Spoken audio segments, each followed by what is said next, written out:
ప్రార్థన. మహోన్నతుడైన మా పరమ తండ్రి, కృతజ్ఞతలు దేవ. అనేక విషయాలు మేము తెలుసుకోవడానికి మాకు సహాయము దయచేశారు తండ్రి.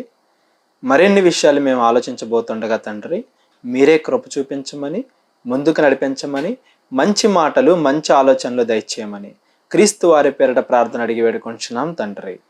ఆమెన్. అందరికీ వందనాలు. ఇప్పటి వరకు చాలా విషయాలు మనం ఆలోచించాం. ఈరోజు మరలా బేసిక్ పాయింట్స్ దగ్గరికి వెళ్ళిపోయి, అసలు దేవుడి మీద నిందలేసేవాళ్ళు కొంతమంది ఎలా ఆలోచిస్తున్నారు. రీసెంట్గా కూడా నేను చూశాను అనమాట. దేవుడు అన్న పదం వినగానే మనకే సర్వశక్తిమంతుడు, ఈ లోకాలను క్రియేట్ చేసిన వాడు, మంచివాడు, ఈ డెఫినేషన్ మనకు గుర్తొచ్చిద్దండి. సర్వశక్తిమంతుడు, ఈ ప్రపంచాన్ని క్రియేట్ చేసిన వాడు దేవుడు అంటే మేము నమ్ముతాం, కానీ మంచివాడు అంటే మాత్రం మేము నమ్మం. ఎందుకంటే ఒకవేళ మంచివాడు అయ్యి ఉంటే సునామీలు ఎందుకు వస్తున్నాయి, భూకంపాలు ఎందుకు వస్తున్నాయి, తుఫాన్లు ఎందుకు వస్తున్నాయి, పోనీ జనాలు పాపం చేయడం వల్ల వస్తున్నాయి అంటారా? అలా అయితే అందులో చిన్నపిల్లలు కూడా చచ్చిపోతున్నారు కదా, చిన్నపిల్లలు ఏం పాపం చేశారు ఏంటి? ఇలాగా దేవుడు లేడు అనేవాళ్ళు, ఒకవేళ దేవుడు ఉన్నాడు అని నమ్మినా ఆ దేవుడి యొక్క మనస్సు అర్థం కాకుండా దేవుడి మీద రకరకాల వ్యాఖ్యలు చేసేవాళ్ళు ఇంకొంతమంది. ఈ బేసిక్ పాయింట్స్ని మరలా ఒకసారి మనం ఆలోచించి మిగతా విషయాల్లో ముందుకెళ్దాం. అసలు దేవుడు గురించి మాట్లాడేవాళ్ళు వాళ్ళ దగ్గర ఇంకా బెటర్ ఆప్షన్ ఉంది. ఇప్పుడు ఎగ్జాంపుల్కి మనం ముందు దేవుడు ఎందుకు ఇవన్నీ చేస్తున్నాడు ఏంటి, అసలు ఇవన్నీ భూకంపాలు ఎందుకు వస్తున్నాయి, తుఫాన్లు ఎందుకు వస్తున్నాయి, అంతంతమంది ఎందుకు చచ్చిపోతున్నారు, ఇది ఆలోచించే ముందు అసలు విమర్శించే మనుషుల దగ్గర అంతకన్నా బెస్ట్ ఆప్షన్ ఏమైనా ఉందా, ఇది ఆలోచించి అక్కడికి వెళ్దాం. దేవుడి దగ్గరికి వెళ్దాం, నేను కాదన్నట్ల. ముందు అసలు విమర్శించడానికి వీళ్ళు ఎటువంటి, ఇప్పుడు ఫర్ ఎగ్జాంపుల్కి ఒక డబ్బు ఉన్న వ్యక్తి డబ్బు ఎలా సంపాదించాలి అని చెప్పాడు అనుకోండి, ఒక అర్థం ఉంటుంది. అది లోకానికి ఉపయోగపడేదైనా అదొక అర్థం ఉంటుంది. అసలు డబ్బు లేనివాడు డబ్బు ఎలా సంపాదించాలి అని చెప్పాడు అనుకోండి, అందులో ఏమర్థం ఉంటుంది? మనం ఒక ఆప్షన్ ఏదన్నా చెప్తున్నాము జనాలకి అంటే అది మనం ప్రూవ్ చేసింది అయి ఉండాలి, లేదా మనం అందులో సమాధానం చెప్పగలిగేది అలా ఉండాలి. అంతేగాని ఫస్ట్ అసలు మన దగ్గరే న్యాయం పెట్టుకోకుండా దేవుడి దగ్గర న్యాయం ఉందా అని అడిగే జనాలు ఉంటే అసలు వాళ్ళ దగ్గర ఉన్న న్యాయం ఎంతవరకు పనిచేస్తుంది?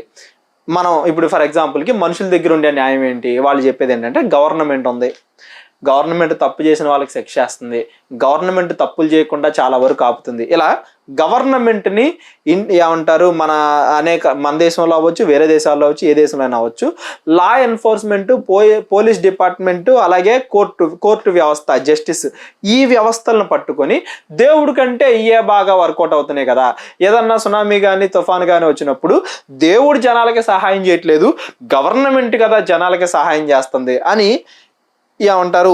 దీన్ని ప్రజెంట్ మన దగ్గర ఉన్న పరిపాలన, డెమోక్రటిక్, రాజ్యాంగ ఈ వ్యవస్థలు అనేవి దేవుడి కన్నా పవర్ఫుల్ అన్నట్టుగా మాట్లాడతారు. నేను వీటిని కించపరచట్లేదులే, కానీ దేవుడితో కంపేర్ చేస్తే ఇవి ఎలా ఉంటున్నాయి ఏంటి అనేది మనం ఈరోజు ఆలోచిద్దాం. ముందుగా అసలు మనుషుల ఆలోచనలకి దేవుడి ఆలోచనలకి ఎంత తేడా ఉంటుంది మనం ఇప్పటివరకు చూసిన డిఫరెన్సే మరలా చూసుకుని ముందుకెళ్దాం. యెషయా గ్రంథము 55వ అధ్యాయము 9వ వచనం. ఆకాశములు భూమికి పైగా ఎంత ఎత్తుగానున్నవో మీ మార్గముల కంటే నా మార్గములు, మీ తలంపుల కంటే నా తలంపులు అంత ఎక్కువగా ఉన్నవి. ఇది ఎవరు మాట్లాడుతున్నమాట? దేవుడు మాట్లాడుతున్నమాట. ఆకాశాలు అనేవి భూమికి ఎంత ఎత్తుగా ఉన్నవి. ఆకాశం అంటే ఓన్లీ మన భూమి మీద ఆకాశమే కాదు, అంతరిక్షం అది ఇది మొత్తం అంతా కలిపేసుకోండి. అసలు ఆకాశాలన్నీ కూడా మనం నిలబడుతున్న ఈ భూమికి ఎంత ఎత్తుగానున్నావో దేవుడి ఆలోచనల కంటే మన ఆలోచనలు, దేవుడి మార్గాల కంటే మన మార్గాలు అంత దూరంగా ఉన్నాయి. ఏంటి ఆ దూరం ఏంటి? అసలు ఒకటి ఏదైనా జరిగినప్పుడు మనుషులు ఎలా ఆలోచిస్తున్నారు, దేవుడు ఎలా ఆలోచిస్తున్నాడు ఏంటి? ఈ ప్యాటర్న్ మనం ఆలోచిద్దాం. ఇది ఆలోచించే ముందు అసలు మనుషుల ప్రకారంగా తప్పేంటి, మన రాజ్యాంగం ప్రకారంగా, నీటి ప్రకారంగా, దేవుడి పరంగా తప్పు అంటే ఏంటి? మనుషుల ప్రకారంగా తప్పు అంటే ఏంటి? ఏ హత్య చేస్తేనో, దొంగతనం చేస్తేనో, లేకపోతే మర్డర్ చేస్తే ఏమంటారు, మానభంగం చేస్తేనో ఆ మనిషికి శిక్ష వేయాలి అనేది గవర్నమెంట్. ఇది అంటే ఏంటి? ఏదన్నా తప్పు జరిగిపోయిన తరువాత దానికి శిక్ష వేయాలి అనేది మన దగ్గర ఉన్న అల్టిమేట్ సొల్యూషన్. ఎక్కడి వరకు? ఈ భూమి మీద వరకే. కానీ దేవుడు ఆ తప్పు అనేది మనసులో పుట్టినప్పుడే కంట్రోల్ చేయడానికి ప్రయత్నిస్తాడు. దాన్నే ఆయన తప్పుగా వ్యవహరించి మీరు అలా చేశారంటే తర్వాత మీరు పర్యవసానాలు ఎదుర్కోవాల్సి వస్తుంది అని ఆయన ముందుగానే చెప్పేస్తాడు. ఉదాహరణకి మనం గనక అప్పుడు దాకా చూసుకున్న ఎగ్జాంపుల్ మళ్ళీ చూద్దాం. ఒక వ్యక్తిని హత్య చేయడం అనే పాయింట్ ఉంది. హత్య చేసిన తరువాత, హత్య చేయకుండా ఆపలేదు గవర్నమెంట్, హత్య చేసిన తరువాత వీడు హత్య చేశాడు కాబట్టి ఇతనికి శిక్ష వేయాలి, పలానా ఇన్ని సంవత్సరాలు జైల్లో ఉండాలి, లేకపోతే ఇంత పరిహారం చెల్లించాలి అని ఆ శిక్ష ఉంటుంది. అదే దేవుడి దగ్గర అనుకోండి, దేవుడు ఏం చెప్తున్నాడు చూడండి. మత్తయి సువార్త 5వ అధ్యాయము, మత్తయి సువార్త 5వ అధ్యాయము 21వ వచనం. నరహత్య చేయవద్దు, నరహత్య చేసిన వాడు విమర్శకు లోనగునని పూర్వీకులతో చెప్పబడిన మాట మీరు విన్నారు కదా. నేను మీతో చెప్పుదేమనగా, తన సహోదరుని మీద కోపపడు ప్రతివాడు విమర్శకు లోనను. కోపడ్డం అంటే ఏంటి? అక్కడ కింద రాయబడింది చూడండి, 1వ కింద. నిర్నిమిత్తముగా అంటే ఏంటి? ఏదో అతన్ని ఇప్పుడు చిన్నపిల్లల మీద ఉపాధ్యాయుడు, టీచర్ కోపడతాడు, లేకపోతే పిల్లలు ఏదైనా తప్పు చేసినప్పుడు తల్లిదండ్రులు కోపడతారు. అలా కాదు, ఏమంటారు, శిక్ష వేయడానికో బుద్ధి చెప్పడానికో అలా కాదు. కానీ అసలు దురాలోచనతో తప్పు చెయ్యాలి అన్న ఉద్దేశంతో, లేకపోతే ఏమంటారు నా స్వార్థముతో, అలా చెడు కార్యక్రమాలతో తన సహోదరుని మీద కోప్పడువాడు విమర్శకు లోనగును. తన సహోదరుని చూచి వ్యర్థుడా అని చెప్పువాడు మహాసభకు లోనగును. ద్రోహి అని చెప్పువాడు నరకాగ్నికి లోనవును. తప్పు ఎప్పుడైతే హృదయంలో అది పుడుతుందో, ఒకవేళ దాన్ని మనం ఆచరణలోకి తీసుకెళ్ళాలి అన్న మనస్సుని మనం ఏర్పరచుకుంటామో, అది ప్రొసీడ్ అయ్యేటప్పుడే దేవుడు దాన్ని తప్పుగా వ్యవహరిస్తాడు. తప్పుకి శిక్ష ఉంటుందా? మళ్ళీ ఆయన మాట్లాడుతున్నాడు చూడండి, ఏమని? కేవలము శరీరాన్ని చంపే వాళ్ళకి మాత్రం మీరు భయపడకండి. చూడండి 10వ అధ్యాయము, అదే మత్తయి సువార్త 10వ అధ్యాయము 28వ వచనం. మరియు ఆత్మను చంపనేరక దేహమునే చంపు వారికి భయపడకుడి గాని ఆత్మను దేహమును కూడా నరకములో నశింపజేయ వారికి మిక్కిలి భయపడుడి. కొంతమంది ఏమంటారు, శిక్ష ఏముందిలే, ఒక 4 సంవత్సరాలు జైల్లో ఉంటాను, లేదా ఒక 14 సంవత్సరాలు జైల్లో ఉంటాను, కానీ వీడి మీద పగ తీర్చుకోవడమే నాకు చాలా ఇంపార్టెంట్ అని ఏమంటారు, ఏదన్నా చేసేసి పోలీస్ స్టేషన్లకు వెళ్ళిపోయి లొంగిపోయిన వాళ్ళు కూడా ఉన్నారు. అంటే ఏంటి? దేహాన్ని చంపుతున్నారనో, దేహాన్ని కొంతకాలం జైల్లో బంధిస్తున్నారనో భయపడకుండా హత్యలు, మానభంగాలు, దారుణాలు చేసేవాళ్ళు, క్రైమ్స్ చేసేవాళ్ళు కూడా ఉన్నారు. కానీ నిరంతరము నరకములో దేవుడు అలాగే ఇస్తున్నాడు అనేది ఆత్మ ప్లస్ శరీరాన్ని కూడా దహించగలిగే అల్టిమేట్ ఏమంటారు శిక్ష అది. దేవుడు మనసులో ఆలోచన పుట్టక ముందే, ఇప్పుడు ఇలా చెప్పాం అనుకోండి, ఏమంటారు, అలా అయితే దేవుడి శిక్ష అంటారా? అది మనం చెప్పలేం కదా, అది మనం చూడలేం కదా, అప్పుడు దాకా అతడు ఉంటాడో లేదో కదా అని వీళ్ళే అంటారు. పోనీ అప్పుడు దాకా కాదు కదా అని దేవుడు ముందే శిక్షించాడు అనుకోండి, ఇప్పుడు ఏ తుఫానో లేకపోతే ఏ భూకంపం ఏదో వచ్చింది అనుకోండి, అదేంటిది దేవుడు మంచోళ్ళు చెడ్డోళ్ళు అందరి మీదకి తుఫాను రప్పించేస్తున్నాడు?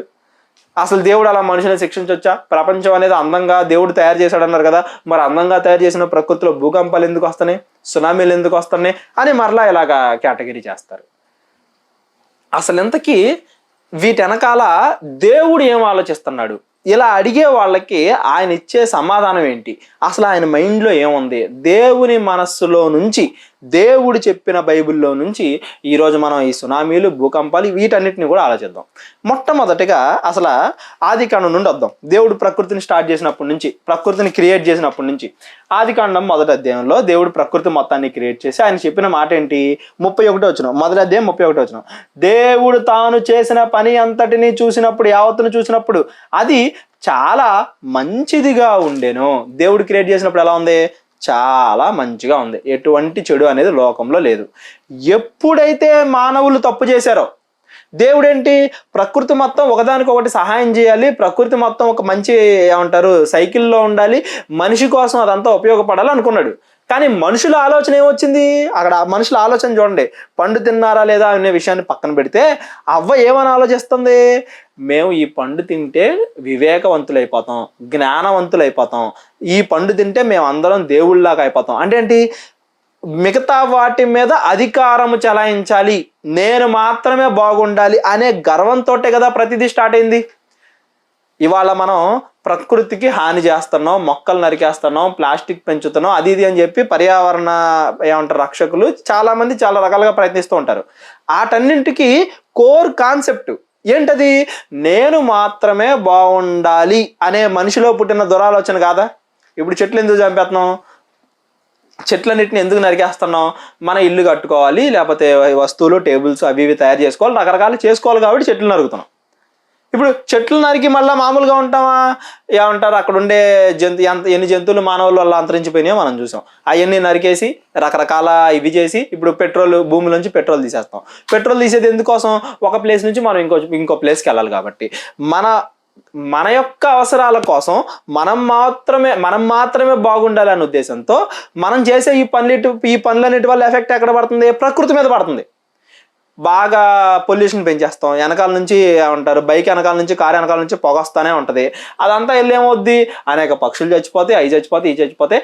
ఫైనల్గా ఓజోన్ లేయర్ దెబ్బతిని మరలా అది మనుషుల పైన క్యాన్సర్ చూపిస్తేనే మనం రియాక్ట్ అవుతాం. మన మీద చూపించకుండా ప్రకృతి మీద చూపించినప్పుడు మనం రియాక్ట్ అయ్యామా? చాలా జంతువులు చచ్చిపోతున్నప్పుడు మనం రియాక్ట్ అయ్యామా?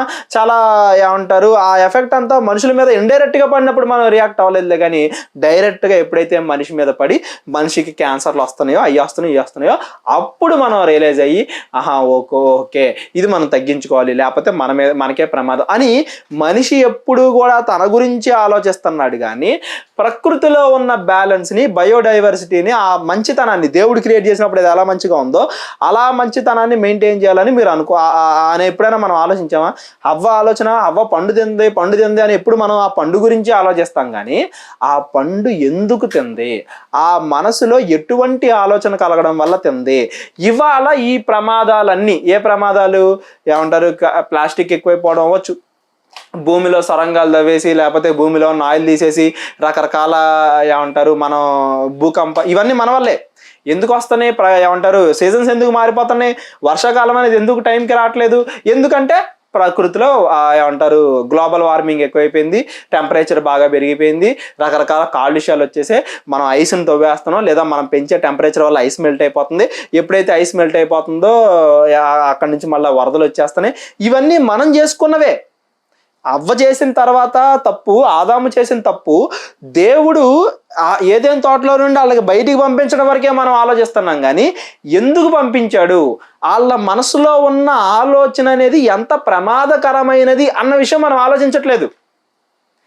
ఇవాళ మనిషి చేసే ఏదైనా ఇంతకీ మనం మాట్లాడుకుంటాం ఏమని, అదేంటిది సునామీలు, భూకంపాలు ఇవన్నీ వస్తుంటే సింపుల్గా ఇప్పుడు ఇంట్లో కూర్చున్న టీవీ చూస్తున్నాం అనుకో, మనం సునామీ ఏదన్నా టీవీలో కనబడింది, ఒక తుఫాన్ వస్తుంది, తుఫాన్కి మళ్ళీ రకరకాల పేర్లు పెడతాం కదా. ఒక తుఫాన్ వచ్చింది అనుకోండి, ఏం ఆలోచిస్తాం సింపుల్గా? అసలు దేవుడు ఎందుకని జనాల్లో చంపేస్తున్నాడు, దేవుడు ఎందుకని తుఫాన్ని రప్పిస్తున్నాడు. ఎప్పుడు కూడా మనం దేవుడి గురించి ఆలోచిస్తున్నాం. కానీ ఆ తుఫాను రావడానికి కారణం మనమే అని ఆలోచిస్తున్నామా? ఏదేను తోటలో నుండి దేవుడు బయటికి పంపించేశాడు ఆదాము హవ్వల్ని అనే మాట్లాడుకుంటున్నాం. కానీ అలా పంపించడానికి కారణం ఆదాము హవ్వలే అని మనం ఆలోచిస్తున్నామా? ఎందుకు మారిపోతున్నాయి అంటే మనుషులు చేసిన తప్పులు, మనుషుల్లో పెరుగుకుపోయిన స్వార్థము, నేను మాత్రమే బాగుండాలి, ప్రపంచం ఏమైపోయినా నాకు సంబంధం లేదు. ఎప్పుడైతే ఆ ఎఫెక్ట్ మరలా మనిషి మీద పడి క్యాన్సర్లో ఇవన్నీ వస్తున్నాయో అప్పుడు మనిషి మరలా రియలైజ్ అవుతాడు, అబ్బా ఇది నాకే మళ్ళీ తిప్పికొట్టింది అని.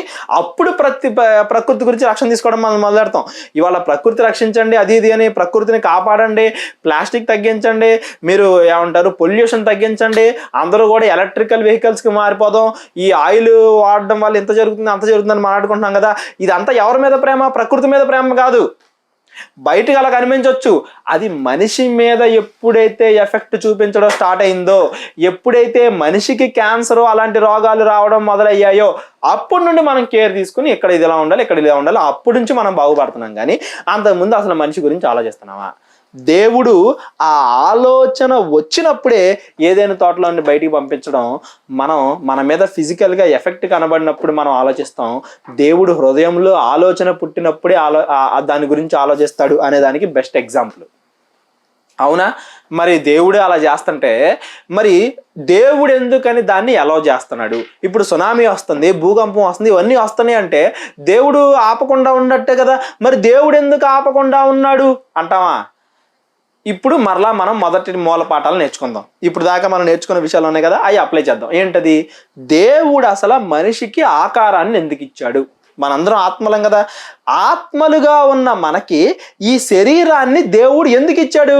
ఎందుకు ఇచ్చాడంటే కొన్ని విషయాలు నువ్వు నేర్చుకోవడానికి, ఇంకొకటి వేరే వాడు నీకు హాని కలుగజేయకుండా ఉండాలి కాబట్టి. ఎగ్జాంపుల్ చెప్తా. దేవుడు ముందుగానే ప్లాన్ చేసుకున్నాడు పర్ఫెక్ట్గా. ఎలాగా? ఇప్పుడు ఏదన్నా ఏమంటారు, ఇంటికి ఆపద వస్తుంది అనుకోండి, మనం ఏం చేస్తాం? ఇంటి చుట్టూ గోడ కట్టేసుకుంటాం, పెట్టగోడ ఏదో ఒకటి కట్టేసుకుంటాం, సెక్యూరిటీ వాళ్ళు. మళ్ళీ గేట్ పెడతాం, గేట్కి ఏం చేస్తాం? తాళం వేస్తాం. ఎందుకు అన్ని చేస్తాం? లోపలికి ఎవరో కూడా ఎంటర్ అవ్వకూడదు అని మనం పెట్టుకుంటాం కాబట్టి. అలాగా ఆత్మకి హాని జరగకూడదు, ఏ మనిషికి ఏ ఆత్మకి హాని జరగకూడదు కాబట్టి దేవుడి పైన ఈ ఆకారాన్ని పెట్టాడు, ఈ శరీరాన్ని పెట్టాడు. మనం ఏమనుకుంటాం? ఏదన్నా సునామీ వచ్చి ఎవరికన్నా కాలు పోయింది, ఏదన్నా చెయ్యి పోయింది అనుకున్నాం అనుకోండి, మనం ఏమనుకుంటాం? వాళ్ళకి హాని జరిగిందే, అయ్యయ్యో అనుకుంటాం. కానీ అక్కడ నిజానికి ఏం జరుగుతుందంటే, మనిషి చేసిన తప్పు ఇంకొక మనిషి ఆత్మకి హాని జరగకుండా దేవుడు శరీరాన్ని పెట్టి కాపాడుతున్నాడు అతన్ని. అతని శరీరంలో ఈరోజు కాలిపోవచ్చు ఏ ప్రకృతి వైపరీత్యం వల్ల. అసలు కాలో చెయ్యో పోవడం ఎందుకండి, చచ్చిపోవడం అనేది తీసుకుందాం. అతని శరీరము చచ్చిపోవచ్చు, ఆత్మ ఎక్కడికి వెళ్తుంది? దేవుడి దగ్గరికి వెళ్తుంది. మత్తయి సువార్త 5వ అధ్యాయము, మత్తయి సువార్త 5వ అధ్యాయము ఇక్కడ 4వ వచనం నుండి చదువుకుందాం. దుఃఖపడువారు ధన్యులు, వారు ఓదార్చబడుదురు. సాత్వికులు ధన్యులు, భూలోకమును స్వతంత్రించుకొందురు. నీతి కొరకు ఆకలి దప్పులు గనవారు ధన్యులు, వారు తృప్తిపరచబడుదురు.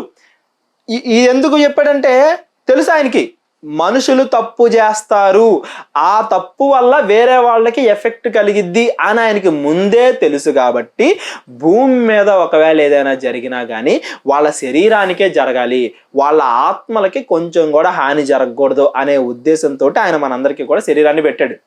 మనం అనుకుంటాం అయ్యయ్యో అనుకుంటాం. అదేంటి? ఇప్పుడు ఎవరన్నా మన ఇంటి చుట్టూ ఒక వాల్ కట్టుకున్నాం, వాళ్ళకి ఏదన్నా అయిందనుకోండి, ఇంటికి ఏమీ కలగలేదు అని మనం ఆనందపడాలి. ఎందుకు? వాళ్ళు ఏం చేసినా వాళ్ళకే చేయగలరు. వాళ్ళు కట్టుకునేది కూడా మనం అందుకోసమే కదా. చుట్టూ గోడ ఎందుకు కట్టుకుంటాం? జనాలు వస్తే ఆ గోడ దాకే రావాలి కానీ ఇంట్లోకి రాకూడదు అని ఒక రూలు. సేమ్ అలాగే ఎవరైనా కానీ ఈ భూమి మీద శరీరం దాకే రాగలరు, దేహానికే ఆపద కలగజేయగలరు, కానీ లోపలున్న ఆత్మకి ఎవరో ఏమీ చెయ్యలేరు ఆత్మని. సో ఇప్పుడు సునామీలు వచ్చినా, భూకంపాలు వచ్చినా, ఏం జరిగినా ఇక్కడ హాని ఎవరికి జరిగిద్ది? కేవలము శరీరానికి జరిగిద్ది, ఆత్మకి జరగదు. అందువల్ల ఆత్మ ఏమైపోద్ది? వాడు ఏ తప్పు చేయకుండా వాడి మీదకి ఆపద వచ్చింది కాబట్టి దేవుడు వాడిని కనికరించి దేవుడు వాడికి పరలోకం ఇస్తున్నాడు. ఇది న్యాయం. ఇప్పుడు మనం గవర్నమెంట్ని తీసుకున్నాం అనుకోండి, ఎవరన్నా ఒక పిల్లోడు చనిపోయాడు అనుకోండి, ఆ పిల్లోడికి ఏమన్నా న్యాయం చేయగలరా వీళ్ళు? ఎవరికి చేయగలరు? ఇతడు చచ్చిపోయాడు కాబట్టి ఇతడు కుటుంబానికి తల ఒక 5 లక్షలు ఇవ్వగలరు.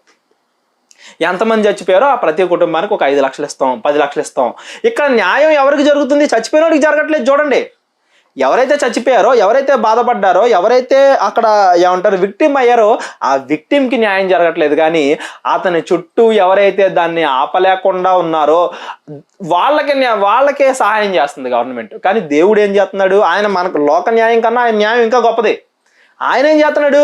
ఎవరైతే విక్టిమ్ ఉన్నారో వీడు తప్పు లేకుండా వీడికి హాని జరిగింది కాబట్టి వీడిని ఏం చేయాలి? పరలోకం పంపించాలి. అందుకని దేవుడు ఏం చేస్తున్నాడు?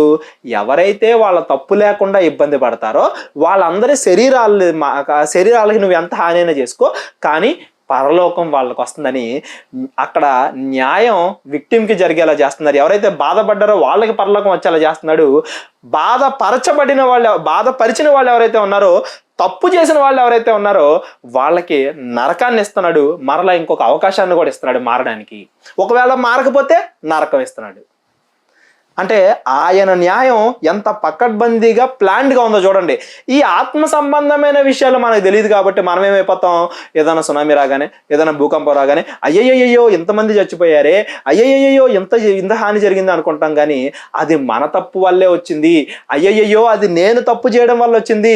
మనుషుల తప్పులు ఏమంటే ఆది కాండంలో దేవుడు నోవాహు దగ్గరికి వచ్చేసరికి మనుషులందరూ చెడ్డగా అయిపోయారు కాబట్టి నోవాహు నువ్వు ఒక ఓడగట్టు, వీళ్ళందరూ చెడ్డతనం నేను చూడలేకపోతున్నాను. ఎక్కడ 6వ అధ్యాయము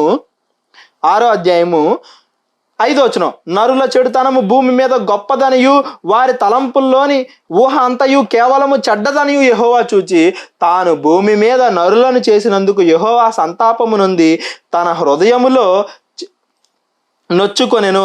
అలా నొచ్చుకోవడం వల్ల ఏం చేశాడంటే చూడండి 12వ వచనం, దేవుడు భూలోకమును చూచినప్పుడు అది చెడిపోయి ఉండెను, భూమి మీద సమస్త శరీరులు మార్గము చెరిపివేసుకొని ఉండిరి. అందుకని ఆయన మాట్లాడుతున్నాడు 13వ వచనం, దేవుడు నోవాహుతో సమస్త శరీరుల మూలముగా భూమి బలాత్కారముతో నిండి ఉన్నది గనుక నా సన్నిధిని వారి అంతము వచ్చి ఉన్నది, ఇదిగో వారిని నేను భూమితో కూడా నాశనము చేయుదును. భూమి మీదకి వచ్చిన మొట్టమొదటి ప్రళయం, మొట్టమొదటి సునామీ, మొట్టమొదటి తుఫాను ఎందుకు వచ్చింది? మనుషుల చెడుతనం వల్ల వచ్చింది. దేవుడు రప్పించాడని మనం ఆలోచిస్తున్నామే కానీ దేవుడు ఎందుకు రప్పించాడంటే మనుషులు తప్పులు చేయడం వల్ల. సునామీలు ఎందుకు వస్తున్నాయి? మన తప్పుల వల్ల. భూకంపాలు ఎందుకు వస్తున్నాయి? మన తప్పుల వల్ల. అది డైరెక్ట్గా అవ్వచ్చు, ఇండైరెక్ట్గా అవ్వచ్చు. డైరెక్ట్గా అంటే ఏంటి? మనమే వెళ్ళి భూమి లోపల ఖనిజాలు, వజ్రాలు అవి తవ్వేస్తూ ఉంటాం. ఆయిల్ కావాలి, మన బైక్ నడవాలంటే ఆయిల్ కావాలి, పెట్రోల్ కావాలంటే ఆయిల్ కావాలి, డీజిల్ కావాలంటే ఇవన్నీ కావాలి. కాబట్టి భూమిని, సముద్రాలని తవ్వేసి అక్కడ నుంచి ఆయిల్ తీసుకుంటాం. దానివల్ల ఏమవుతాయి? భూమిలో ఉన్న స్ట్రక్చర్ దెబ్బతినేది, భూకంపాలు, సునామీలు వస్తాయి. మనం చేసిన తప్పులకి డైరెక్ట్గా రావడం వేరు. ఇంకొకటి ఏంటి? మన పాపాలు అంటే మళ్ళీ ఏంటి? ఎప్పుడు పాపము అనేది డైరెక్ట్గా అయినా ఇండైరెక్ట్గా అయినా ఎఫెక్ట్ అనేది ప్రకృతి మీద చూపిస్తుంది. దేవుడు డైరెక్ట్గా ఈ చెట్టు పండు తినొద్దమ్మా అన్నాడు. కానీ ఆ పండు తినడం వెనకాలన్న మనిషి, ఆ మనిషి లోపల ఉద్దేశం ఏంటి? నేను ఈ ప్రకృతి మొత్తానికి దేవుళ్ళలాగా అయిపోవాలి. ఆల్రెడీ వాళ్ళకి దేవుడు మంచిగానే ఏమంటారు, మీరు అందరూ దీన్ని ఏలండి, అందరూ ఏమంటారు మంచిగా ఉండడానికి దేవుడు పెట్టాడు. అయినా కానీ స్వార్థం, నాకు ఇంకా ఎక్కువగా కావాలి, మిగతా వాళ్ళ బాధపరిస్తేనే నేను ఆనందంగా ఉండగలను అనే ఆలోచన వల్ల ప్రకృతి మొత్తం పాడైపోతుంది. ఆ ఆలోచన కూడా తప్పే అన్నాడు దేవుడు. అలా మనుషుల వల్ల ప్రకృతి పాడైపోతుంది, మనుషుల వల్ల వాళ్ళు పాడైపోతున్నారు, వేరే మనుషులకు కూడా ఆపద కలుగుతుంది. కాబట్టి దేవుడు ఈ మనుషులందరినీ చంపేద్దాం అనుకున్నాడు. ఇలా చంపేయడం వల్ల ఏం జరుగుతుందో చూడండి. ఒకటేసారి ఎవరైతే తప్పులు చేశారో వాళ్ళందరికీ శిక్ష విధించబడుతుంది. ఒకటేసారి ఇప్పుడు ఈ దేవుడు అందరిని చంపేసినప్పుడు వాళ్ళలో చిన్నపిల్లలు ఉండరా చెప్పండి? చిన్నపిల్లలు అంటే ఏంటి? ఒక 5 నుండి అప్పుడే పుట్టిన వాళ్ళు, పుట్టినప్పటి నుంచి వాళ్ళకి ఊహ తెలిసేంత వరకు, ఊహ తెలిసి మనంగా తప్పు చేయడానికి దగ్గరగా మనకి 10-12 సంవత్సరాలు పట్టింది. అప్పుడు దాకా తప్పు అంటే ఏంటో కూడా మనకు తెలీదు. మన హృదయము మంచిది అంటే చిన్నపిల్లలు కదా వాళ్ళకేం తెలుసు? ఎప్పుడు దేవుడు ఆజ్ఞ అతిక్రమే పాపం. ఆజ్ఞని మనం ఎప్పుడు తెలిసి అతిక్రమిస్తాం? మనకి ఊహ వచ్చినప్పుడు. ఆ ఊహ అనేది ఎప్పుడు వస్తుంది? ఒక 10, 12, 13 సంవత్సరాలకు వస్తుంది. అప్పటి వరకు ఉన్న పిల్లలు కూడా ఉండుంటారుగా. దేవుడు అప్పుడు ఏమంటారు, భూమి మీదకి ప్రళయం రప్పించినప్పుడు ఎవరైతే తప్పు చేశారో వాళ్ళకి శిక్ష, ఎవరైతే తప్పు చేయలేదో వాళ్ళ తప్పులకి వీళ్ళు ప్రతిఫలం అనుభవిస్తున్నారు. కాబట్టి వీళ్ళు దుఃఖపడ్డారు, కాబట్టి వీళ్ళకి పరలోకం. తప్పు చేసిన వాళ్ళకి శిక్ష, తప్పు చేయకుండా ఉన్న వాళ్ళకి పరలోకం. ఇక్కడ చూడండి, దేవుడు చంపట్ల, మనుషుల పాపాల వల్ల ప్రళయం వస్తుంది, మనుషుల పాపాల వల్ల భూకంపాలు, సునామీలు వస్తున్నాయి. దానివల్ల ఎవరైతే ఎఫెక్ట్ అయ్యారో ఆ ఎఫెక్ట్ అయిన వాళ్ళకి దేవుడు న్యాయాన్ని ఇస్తున్నాడు. న్యాయం అంటే ఏంటి? వాళ్ళకి పరలోకాన్ని ఇస్తున్నాడు. అసలు వాళ్ళనే చంపకుండా ఉండొచ్చు కదా అనే ప్రశ్న మనం అడగొచ్చు. చంపకుండా ఉండేలాగా లేదు, మనమే పాడు చేసాం ప్రపంచాన్ని. ఇప్పుడు ఫర్ ఎగ్జాంపుల్కి దేవుడు కయ్యన్తో చెప్పాడు ఏమని? కయ్యనా, నీ కోపాన్ని చల్లార్చుకో, నువ్వు ఇలాగే కోపంతో ఉన్నావు అంటే నీ తమ్ముడిని చంపేస్తావు, తర్వాత అది నీ మీదకే వచ్చింది అని చెప్పాడు. కానీ కయ్యను విన్నాడా? దేవుడు హెచ్చరించినా కానీ కయ్యను తప్పు చేసి హేబేలుని చంపేశాడు. ఇక్కడ మనం ఆలోచించవచ్చు ఏమని?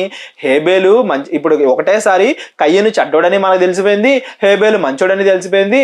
హేబేలు అక్కడ హింస అనుభవించాడు కాబట్టి, హేబేలు బాధపడ్డాడు కాబట్టి హేబేలుకి జరగాల్సిన న్యాయం ఏంటి? పరలోకం ఇవ్వడం.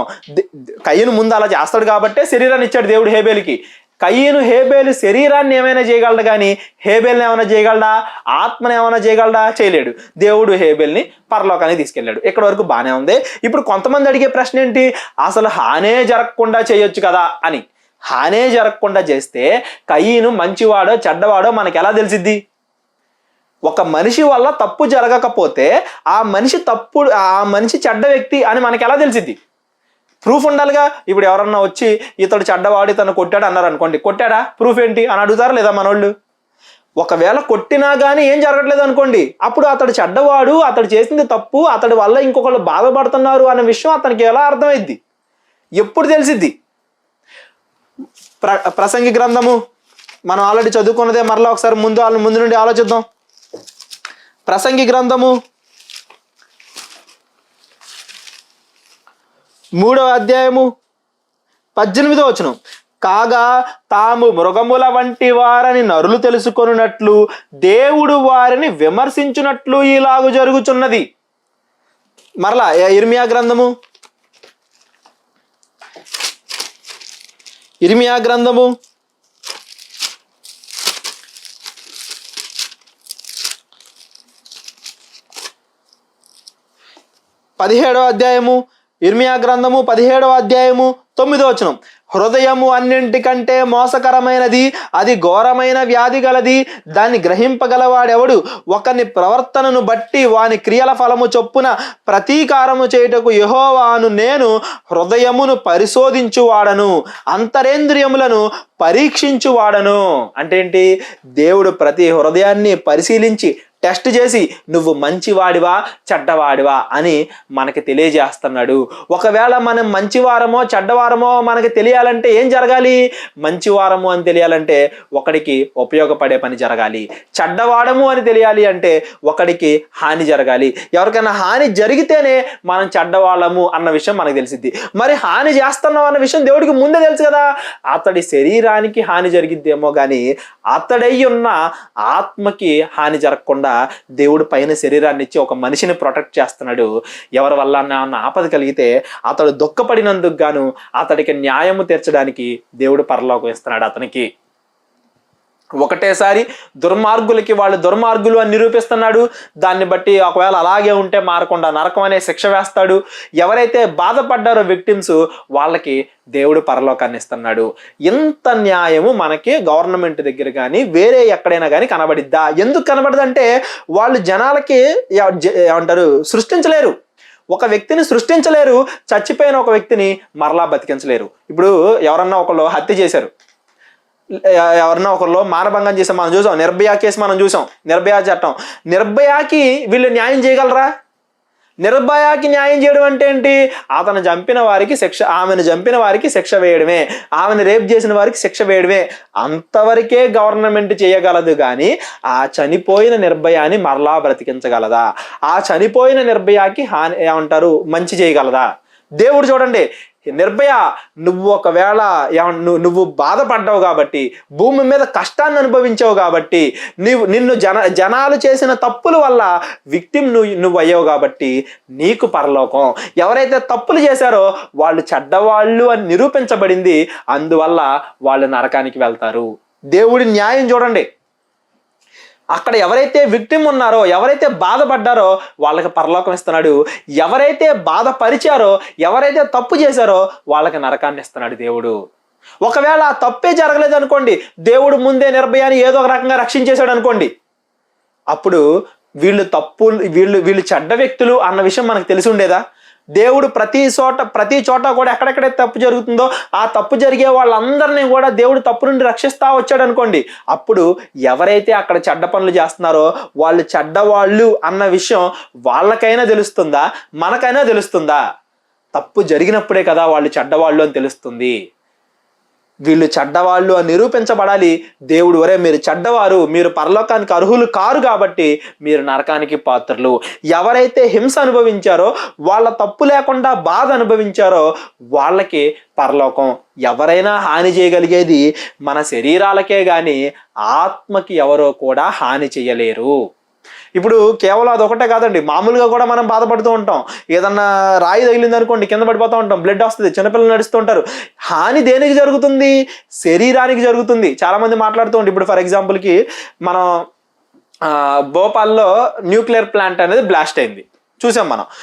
ఎక్కడైతే న్యూక్లియర్ ప్లాంట్ బ్లాస్ట్ అవుద్దో ఆ ప్రతి చోట ఏం జరిగిద్ది?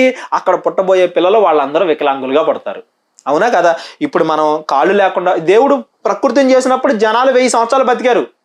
తర్వాత మనిషి యొక్క జీవనకాలం తగ్గిపోయింది అన్న, మనుషుల్లో కుంటి వాళ్ళు, గుడ్డి వాళ్ళు వీళ్ళందరూ పుడుతున్నారు అన్న, కారణం ఎవరో? తప్పు చేస్తున్న మనుషులు తప్పు చేయడం వల్ల ప్రకృతి పాడయ్యి ఆ ప్రకృతి ఎఫెక్ట్ అనేది మన శరీరం మీద పడి కుంటివాళ్ళుగా, గుడ్డివాళ్ళుగా, కాళ్ళు లేని వారిగా, చేతులు లేని వారిగా, అక్కడ భోపాల్ దగ్గర మనం చూసాం, లేకపోతే మిగతా వాటి దగ్గర చూసాం. ఈ ఒక్క సిచ్యువేషన్లో అక్కడ మాత్రమే కనపడుతున్నారేమో ప్రజలు. భూమి మొత్తము కూడా ఎఫెక్ట్ ఉంటుంది కదా, మనం బటర్ఫ్లై ఎఫెక్ట్ అన్ని చదువుకున్నాం కదా. ఎక్కడైనా ఒకటి జరిగింది అంటే దాని ఎఫెక్ట్ ఎక్కడో కనపడుతుంది. మనం ఇక్కడ తవ్వేస్తాం, మనకు ఆయిల్ కావాలి, బైక్ నడవడానికి పెట్రోల్ డీజిల్ కావాలని. ఆ ఎఫెక్ట్ ఎక్కడ పడుతుంది? ఎక్కడో భూకంపం వస్తుంది. ఎందుకంటే భూమి మొత్తం కనెక్టెడ్ కదా, ఒకటానికి ఒకటి అన్ని కనెక్టెడ్. బయోడైవర్సిటీ అంటాం మనం, అన్ని ఒకదానికి ఒకటి కనెక్ట్ అయ్యి ఉంటాయి. ఎకో సిస్టమ్, ఎర్త్ యొక్క ఎకో సిస్టమ్ ఎంత బాగుంటుందంటే అన్ని సింక్లో ఉంటాయి. ఏదన్నా ఒక జంతువు చచ్చిపోయింది అనుకోండి, ఆ జంతువు కళేబరం అనేది మరలా భూమిలో ఎలా కలవాలి. కళేబరాన్ని చంపే తినే జంతువులు వేరుగా ఉంటాయి, ఆ కళేబరాన్ని మామూలుగా చంపే జంతువులు వేరు ఉంటాయి, మొక్కలు వేరుగా ఉంటాయి. ఒకదానికి ఒకటి అన్ని రిలేషను. ఒక జంతువు లేకపోతే ఇంకో జంతువు బతకలేదు. తుమ్మెదలు, తూనెగలు ఇవన్నీ అంతరించిపోయినాయి అనుకోండి, మొక్కలు రాలేవు. మొక్కలు ప్రత్యుత్పత్తి చెందాలంటే, మొక్కలు ఒక మొక్క ఇంకో మొక్క వ్యాప్తి చెందాలి అంటే, మొక్కలు పెరగాలంటే కీటకాలు కావాలి, ఆ కీటకాలు ఉండాలంటే మళ్ళీ వేరే కావాలి. అంటే ఒకదానికి ఒకటి అన్ని రిలేషన్లో ఉంటాయి. ఆ రిలేషన్ని దెబ్బతీసి మనుషులకి రోగాలు తెప్పిస్తున్నదే ప్రకృతిలోని కొన్ని జంతువులు అంతరించి. ఒక వీడియో ఉంటుందండి, భూమి మీద మనుషులు లేకపోతే భూమి ఎంత అందంగా ఉంటుంది అనే ఒక వీడియో ఉంటుందండి. అదే భూమి మీద పాములు లేకపోయినా, ఎలుకలు లేకపోయినా, చిన్న దోమలు లేకపోయినా, చెట్లు లేకపోయినా భూమి మొత్తం ఎకో సిస్టమ్ దెబ్బతింటది.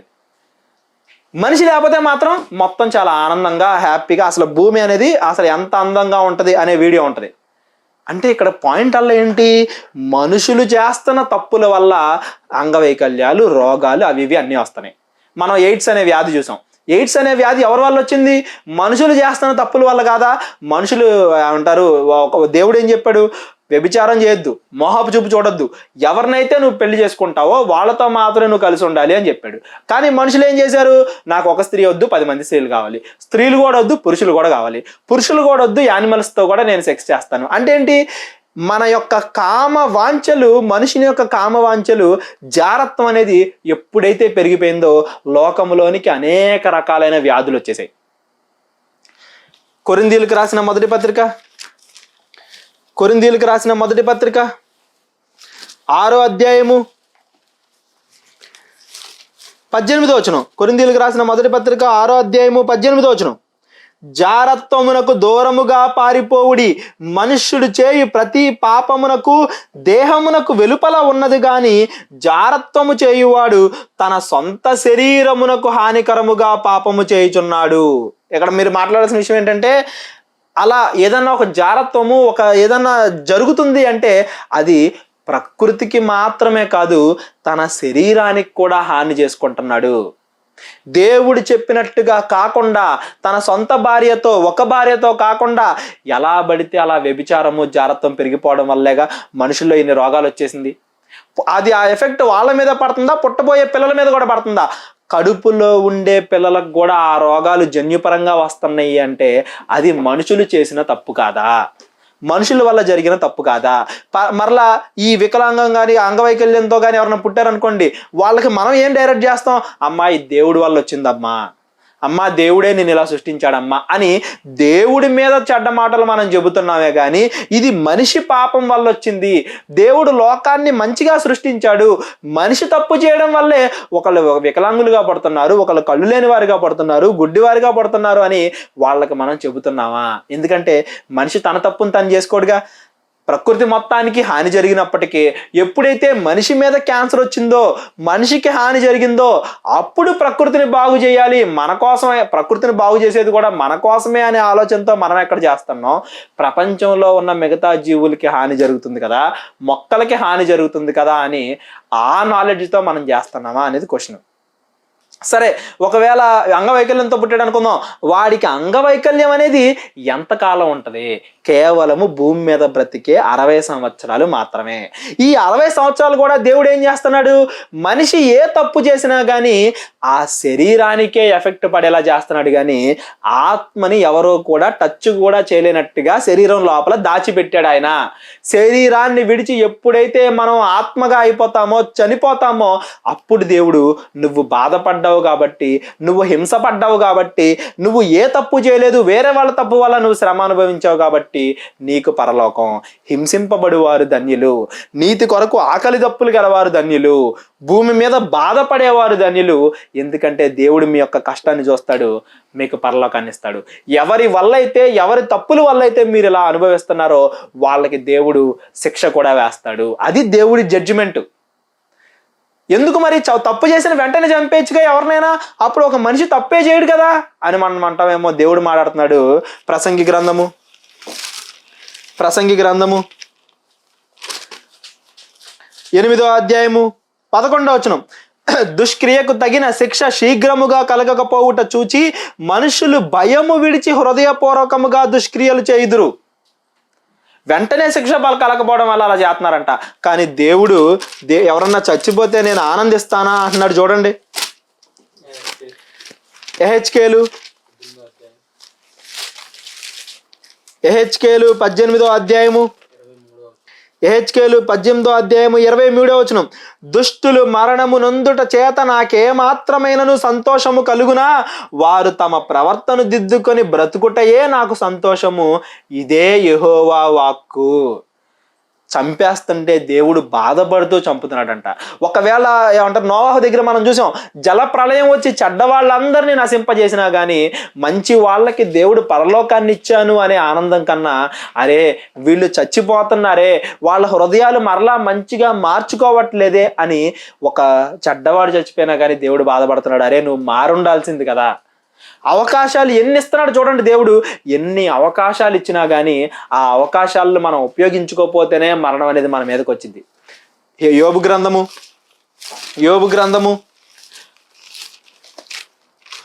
భూమి శూన్యముగా ఉందని మాట్లాడుకుంటాం చూడండి. యోబు గ్రంథము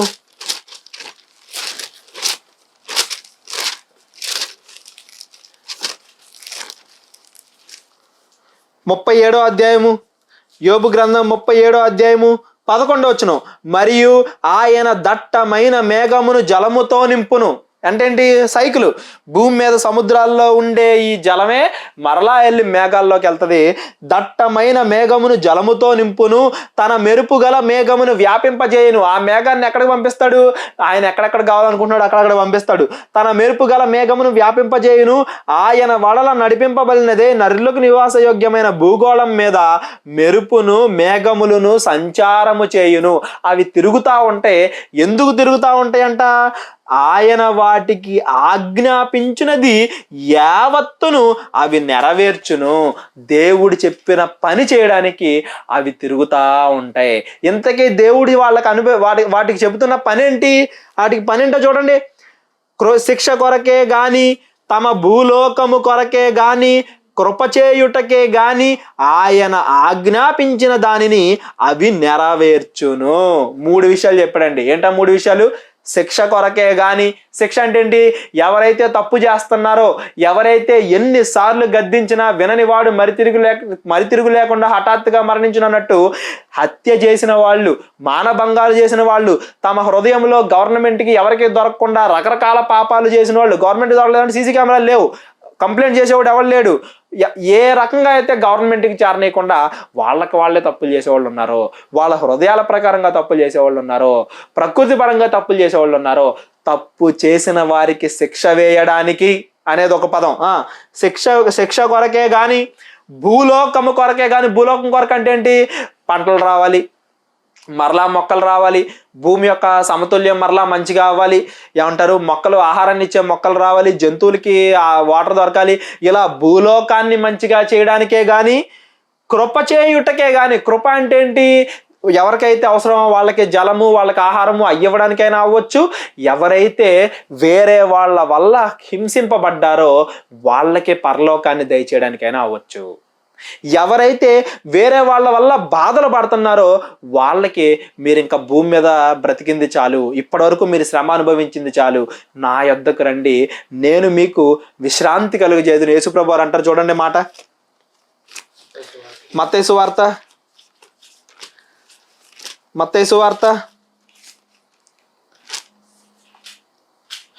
11వ అధ్యాయము, మత్తయి సువార్త 11వ అధ్యాయము 28వ వచనం, ప్రయాసము పడి భారము మోయిచున్న సమస్త జనులారా నా యొద్దకు రండి, నేను మీకు విశ్రాంతి కలుగజేతును.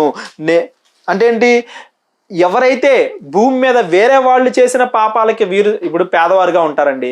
పేదవారు, పేదరికం అనే దాన్ని ఎవరు క్రియేట్ చేశారు? భూమి మీద మనుషులమైన మనమే క్రియేట్ చేసాం, మనము క్రియేట్ చేసుకున్నాం. దేవుడేమో ప్రకృతినిచ్చి అందరినీ మంచిగా బ్రతకమన్నాడు, సరిసమానంగా ఉండమన్నాడు, లేని వాడికి సహాయము చేయండి అని ధర్మశాస్త్రంలో కొన్ని వందల ఆజ్ఞలు ఇచ్చాడు. ప్రతి 3 సంవత్సరాలకు ఒకసారి మనం ఎలా అయితే దశమ భాగాన్ని మనం కడతామో దేవుడి సువార్త కోసం, దశమ భాగాన్ని నువ్వు ఏర్పాటు చేసుకుని పేదలకు ఇవ్వాలి అని ఆజ్ఞలు ఇచ్చాడు.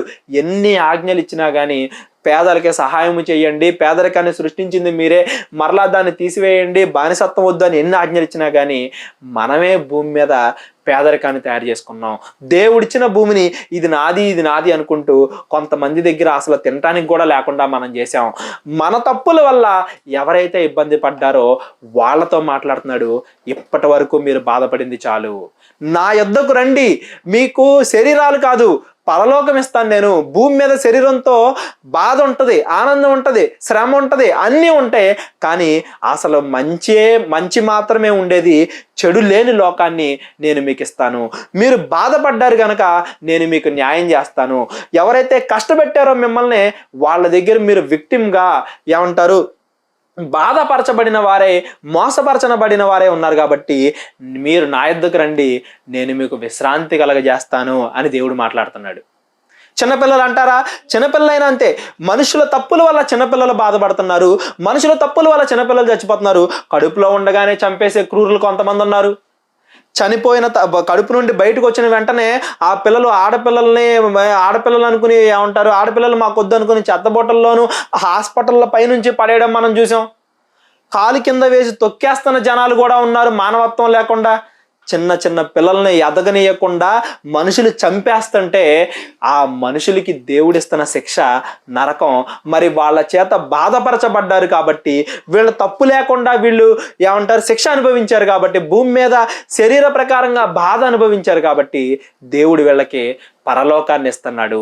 భూమి మీద మనుషులు ఎంత ఏం చేసినా తప్పు చేసిన వాడికి శిక్ష వేయగలరే కానీ వాళ్ళ వల్ల ఎవరైతే బాధపరచబడ్డారో, చంపబడ్డారో వాళ్ళకి న్యాయం చేయలేరు. వాళ్ళకి న్యాయం చేస్తుంది ఎవరయ్యా అంటే దేవుడు. మీరు చిన్నపిల్లలాగా మారండి, ఎందుకంటే వాళ్ళ హృదయం మంచిగా ఉంటుంది. క్రూరత్వం చేసే వాళ్ళందరికీ చెబుతున్నాడు దేవుడు, మీరు మార్పు నుండి చిన్న బిడ్డల్లాగా అవ్వాలి. మీ మనసు కుళ్ళు కుతంత్రాలతో నిండిపోయింది. చిన్నపిల్లలు చూడండి ఎంత నిష్కల్మషంగా ఉంటారో. వాళ్ళకి ఏమంటారు, గర్వము, కామము, లేకపోతే ఒకటికి హాని చేయాలి, ఇది అలాంటివి ఏమి ఉండవు. నిష్కల్మషంగా ఉంటారు. చిన్నపిల్లలకి మనం ఏమి నేర్పిస్తే అవే నేర్చుకుంటారు. అలాంటి లక్షణాలు మీరు పొందుకోండి అని దేవుడు చిన్నపిల్లలను ఎగ్జాంపుల్గా తీసుకొని మీరు అలాగా మారండి. ఆ చిన్నపిల్లల పరలోక రాజ్యం అనేది చిన్నపిల్లలది, పరలోకం అనేది చిన్నపిల్లలది అని చిన్నపిల్లల గురించి దేవుడు అంత గొప్పగా చెబుతుంటే, చిన్నపిల్లల్ని చంపేస్తున్న మనం చెబుతున్నాం దేవుడు ఎందుకు చిన్నపిల్లల్ని రక్షించట్లేదు అని దేవుడిని అడుగుతున్నాం మనం. సునామీలు వచ్చినప్పుడు చిన్నపిల్లలు ఎందుకు రక్షించట్లేదు దేవుడు? భూకంపాలు వచ్చినప్పుడు ఎందుకు రక్షించలేదు అని మనం అంటున్నాం. సునామీలు వచ్చినప్పుడు, భూకంపాలు వచ్చినప్పుడు వాళ్ళని రక్షించేది మనిషి కాదు, దేవుడే అని ఆయన చెబుతున్నాడు. నువ్వు రక్షిస్తున్నావా? రక్షించట్లేదు. నీ గవర్నమెంట్ రక్షిస్తుందా? రక్షించట్లేదు. రక్షించేది ఎవరో? దేవుడు మాత్రమే. ఉగ్రత రప్పించేది మనం, అదేమో దేవుడి మీద దోస్తున్నాం. ఉగ్రత రప్పించేది దేవుడే కదా అని. చిన్నపిల్లల్ని రక్షించేది ఆయన, అదేమో మనం వేసుకుంటున్నాం. మనం రక్షిస్తున్నాం, దేవుడు ఏం చేయట్లేదు, దేవుడు రక్షించట్లేదు కదా అని. దేవుడు చేసిన మంచి ఏమో మన కేటగిరీలో వేసుకుని మనం చేసిన చెడునేమో దేవుడి మీదకు దోసేస్తున్నాం. మళ్ళా దేవుడిని తిడుతున్నాం. దేవుడు లేడు, ఉంటే మంచి జరగాలి కదా. దేవుడు లేడు, ఉంటే సునామీలు రావాలి కదా, రాకూడదు కదా, భూకంపాలు రాకూడదు కదా. మరి తప్పు చేసిన మనిషిని ఏం చేయాలి? ఏ ప్రకృతి ద్వారా అయితే దేవుడు మనిషికి రక్షణ కల్పిస్తున్నాడో, ఏ ప్రకృతి ద్వారా అయితే మనిషికి ఆహారం దయచేస్తున్నాడో, అదే ప్రకృతి కనుక ఒకవేళ మనం తప్పు చేస్తే మన మీద శిక్ష వేయడానికి వస్తుంది. కీర్తనలు కీర్తనలు 148 అధ్యాయము, కీర్తనలు 148 అధ్యాయము 8 వచనం. అగ్ని, వడగండ్లలారా, హిమమ, ఆవిరి, ఆయన ఆజ్ఞను నెరవేర్చు తుఫాను. సునామీ వచ్చిన, భూకంపం వచ్చిన, తుఫాన్ వచ్చిన, అవన్నీ కూడా మనము చేసిన పాపాల వల్ల వస్తున్నాయి. డైరెక్ట్ కావచ్చు, ఇండైరెక్ట్ కావచ్చు. మరి దేవుడిని అడుగుతున్నాయి అవి, దేవుడా ఏం చేయమంటావు, వీళ్ళు చేసిన పాపాలకి శిక్షించేయమంటావా అని. సరే శిక్షించేయండి. ఎవరైతే తప్పు చేశారో వాళ్ళు శిక్ష అనుభవించాలి. ఎవరైతే మంచి వాళ్ళు ఉన్నారో వాళ్ళు అనుభవించిన ఇంకా బాధ చాలు, వాళ్ళు నా దగ్గరికి వచ్చేస్తారు అని వాళ్ళని దేవుడి దగ్గర తీసుకెళ్ళిపోయేలా చేస్తున్నాడు. అదేంటి మరి, చిన్నపిల్లలు చచ్చిపోతే చిన్నపిల్లలు పరలోకం వెళ్ళిపోతారా? అయితే నేను చిన్నపిల్లలు అందరిని చంపేసి వాళ్ళందరినీ పరలోకానికి తీసుకెళ్ళి పంపించేస్తాను అని ఆలోచించే మానవత్వం లేని క్రూర మృగాలు కూడా భూమి మీద ఉన్నాయి అంటే మనం ఎలా ఆలోచిస్తున్నాం, ఎలా అయిపోతున్నాం చూడండి. మంచిగా ప్రతి ఒక్కరికి అవకాశాన్ని ఇవ్వాలి, ప్రతి ఒక్కరూ ఎదగాలి, ప్రతి ఒక్కరూ మంచి పనులు చేయాలి, నా యొక్క లక్షణాలని సొసైటీ మొత్తంలో నింపాలి అని చిన్నపిల్లల్ని ఏర్పరచుకొని వాళ్ళని చూసి మీరు నేర్చుకోండి అని దేవుడు మన కోసం పెడితే, మంచిగా ఉన్న వాళ్ళని మనం చంపేసి దాన్ని కూడా మంచి పని అని చెప్పుకునే మనుషులు ఉన్నారు అంటే, జిహాద్ అని లేకపోతే అదని ఇదని దేవుని వాక్యాన్ని అడ్డు పెట్టుకొని రకరకాల తప్పులు చేస్తూ మేము మరి ఏమంటారు చంపేసినా వాళ్ళకి మంచిదే కదా అని మనం అలా మాట్లాడుతున్నాము అంటే మనుషుల యొక్క మానవత్వం పోయి క్రూరత్వం అనేది ఎంత పీక్ స్టేజ్కి వెళ్ళిపోయిందో మనం ఆలోచించాలి. దేవుడు లైఫ్ని ఇవ్వగలడు, చనిపోయిన వారిని మరలా బ్రతికించగలడు, శరీరం చచ్చిపోయిన ఆత్మని ఆయన కాపాడగలడు, ఆయన పరలోకానికి తీసుకెళ్ళగలడు, ఒక మనిషిని పుట్టించగలడు, చంపగలడు, చంపిన వాడిని మరలా లేపగలడు. కాబట్టి దేవుడికి అధికారం ఉంది. కానీ ఏ అధికారము లేని మనము దేవుడిని అడ్డు పెట్టుకుని తప్పు చేయడం, దేవుడే లేడని తప్పు చేయడం, దేవుడి మీద నిందలేయడం, మనం చెయ్యలేని న్యాయాన్ని కాస్త దేవుడు న్యాయం చేయట్లేదు కదా ఆయనేం దేవుడు అని దేవుడిని విమర్శిస్తున్నారు అంటే మనుషుల యొక్క ఆలోచనలు ఏమైపోయినాయి. కొరింథీయులకు రాసిన మొదటి పత్రిక, కొరింథీయులకు రాసిన మొదటి పత్రిక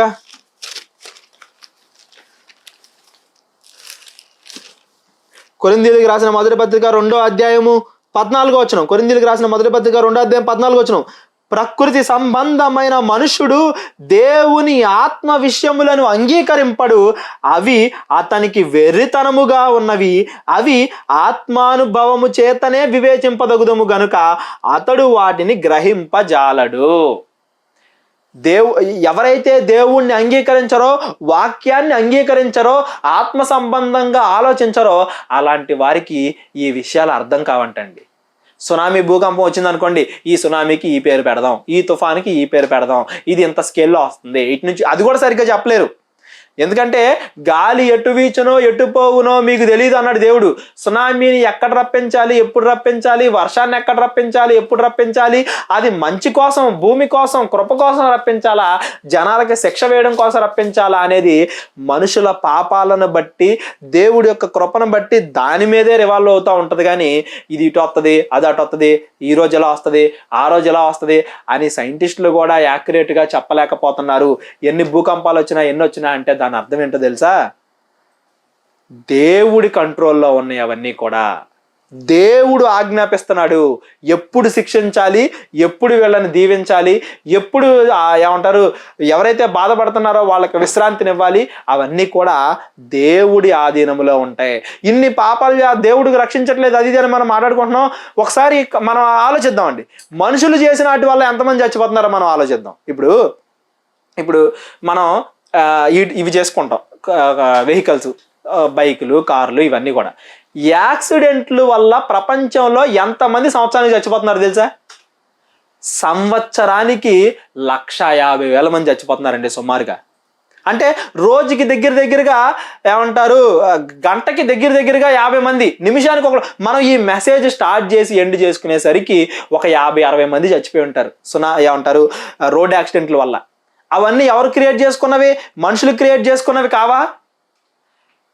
కరోనా వల్ల ఇంతమంది చచ్చిపోయారు, అంతమంది చచ్చిపోయారు అని చెప్పుకుంటున్నాం. కరోనా 1-2 సంవత్సరాల నుండి వెళ్ళిపోయింది. మరి ఇన్ని సంవత్సరాల నుండి మరి ఎంతమంది చచ్చిపోతున్నారు కదా, వాళ్ళందరి పాపం అనేది మన మీదకి రాదా? వాళ్ళందరూ చచ్చిపోవడానికి కారణం మనం కాదా? ఎంతమంది చచ్చిపోతున్నారు? ఇప్పుడేంటి, యాక్సిడెంట్లో చచ్చిపోయిన వాళ్ళ లెక్క మాత్రమే గూగుల్లో ఉంటుంది. అంతేగాని యాక్సిడెంట్లో కాళ్ళు పోయిన వాళ్ళవి, చేతులు పోయిన వాళ్ళవి, ఫ్యామిలీస్ని పోగొట్టుకున్న వాళ్ళవి, బాడీలో ఏ పార్ట్ పనిచేయలేదు, కేవలం బ్రతికున్నారు అనుకునే వాళ్ళవి, వాళ్ళందరి డీటెయిల్స్ మనకు వస్తాయో చెప్పండి గూగుల్లో? ఇంకా వాళ్ళు దీనికన్నా ఎన్ని రెట్లు ఎక్కువ మంది ఉంటారు. ఈ మెసేజ్ స్టార్ట్ అయిన దగ్గర నుంచి ఎండ్ అయ్యేంత వరకే ఇంతమంది చచ్చిపోయారు, 50 మంది 40 మంది చచ్చిపోయారని మనం మాట్లాడుకుంటున్నాం. మరి చావకుండా భూమి మీద ఇబ్బందులు పడుతూ కాలో చెయ్యో పోగొట్టుకున్న వాళ్ళు ఇంకెంతమంది ఉంటారు? అదన్నీ మనుషులు చేసిన తప్పులు కాదా? సూసైడ్స్ ప్రపంచంలో సంవత్సరానికి ఎంతమంది చేసుకుంటున్నారు తెలుసా? సంవత్సరానికి 6 నుండి 7 లక్షల మంది చచ్చిపోతున్నారు సూసైడ్స్ ద్వారా, ఓన్లీ సూసైడ్స్ ద్వారా. సూసైడ్స్ చేసుకోవడానికి గల కారణం ఏంటి?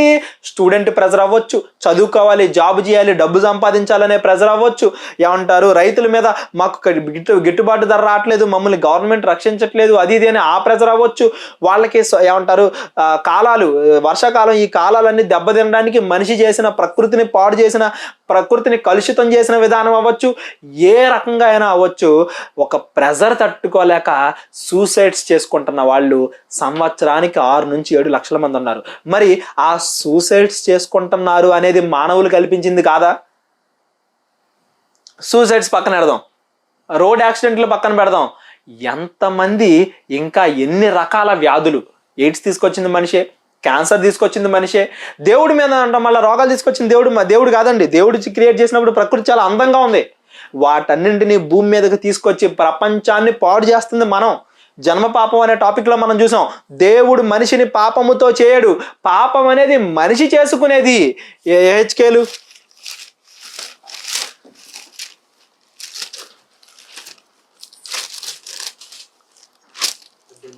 18వ అధ్యాయము, హెచ్కేలు 18వ అధ్యాయము, హెచ్కేలు 18వ కొంచెం ముందు చదువుకుందాం, 19వ వచనం నుండి చదువుకుందాం. అయితే మీరు కుమారుడు తన తండ్రి యొక్క దోష శిక్షను ఎలాగూ మోయలేదని చెప్పుకొనుచున్నారు. కుమారుడు నీతి న్యాయములను అనుసరించి నా కట్టడలన్నిటిని అనుసరించి గైకొని గనుక అతడు ఆవశ్యకముగా బ్రతుకును. పాపము చేయు వాడే మరణమునందును. తండ్రి యొక్క దోష శిక్షను కుమారుడు మోయట లేదని కుమారుడి దోష శిక్షను తండ్రి మోయడు. నీతి పరుని నీతి అతనికే, ఆ నీతి పరుడికే చెందును. దుష్టుని దుష్టత్వము ఆ దుష్టునికే చెందును. ఒకళ్ళ పాపాలకి ఇంకొకరిని శిక్షించి వాళ్ళకి నరకాన్ని ఇచ్చేవాడు కాదు దేవుడు. ఒకరు పాపము చేస్తే ఆ పాపం వల్ల ఎవరైనా బాధపడితే ఇతడు తప్పు లేకుండా బాధపడ్డాడు కాబట్టి వీడికి పరలోకం. ఎవరైతే ఏమంటారు భూమి మీద నాశనాన్ని, ఆకలి దప్పుల్ని, దుష్టత్వాన్ని, బాధని అనుభవిస్తారో వాళ్ళకి విశ్రాంతినిచ్చేవాడు దేవుడు. ఆ తప్పు చేసిన వాళ్ళని శిక్షించేవాడు దేవుడు. ఒకళ్ళ పాపాలు ఇంకొకళ్ళ మీద వేసేవాడు కాదు దేవుడు అని ఆల్రెడీ మనం చదువుకున్నాం. మరి మనుషులందరినీ మంచిగా యథార్థవంతులుగా దేవుడు క్రియేట్ చేస్తుంటే మనుషులు కాదా తప్పులు చేసి ఇన్ని రకాల హత్యలు, ఎయిడ్స్, క్యాన్సర్లు, లేకపోతే రోడ్ యాక్సిడెంట్లు, లేకపోతే సూసైడ్స్, ఇవన్నీ మనుషుల మీదకి తీసుకొచ్చి మనుషుల్ని చంపుతుంది ఎవరో? మనం కాదా? మానవులైన మనుషులం కాదా? ఇప్పుడు దాకా మనం సూసైడ్స్ మాట్లాడుకున్నాం, యాక్సిడెంట్లు మాట్లాడుకున్నాం. మరి హత్యల సంగతి ఏంటి? ఎన్ని హత్యలు జరుగుతున్నాయి తెలుసా? సంవత్సరానికి 5-6 లక్షల హత్యలు జరుగుతున్నాయి. ఏది ప్రపంచం మొత్తంగా 5-6 లక్షల హత్యలంటే ఈ మెసేజ్ మనం స్టార్ట్ చేసి ఎండ్ చేసుకునేసరికి ఎంతమంది రోడ్ యాక్సిడెంట్లో చచ్చిపోయి ఉంటారు, ఎంతమంది హత్యల వల్ల చచ్చిపోయి ఉంటారు, ఎంతమంది సూసైడ్స్ చేసుకుని చచ్చిపోయి ఉంటారు, ఇవి కాక ఎంతమంది ప్రకృతి కలుషితం అవడం వల్ల రకరకాల రోగాలు వచ్చి చనిపోయి ఉంటారు. ఇవన్నీ మానవులుగా మనం చేస్తున్న తప్పులు కాదా?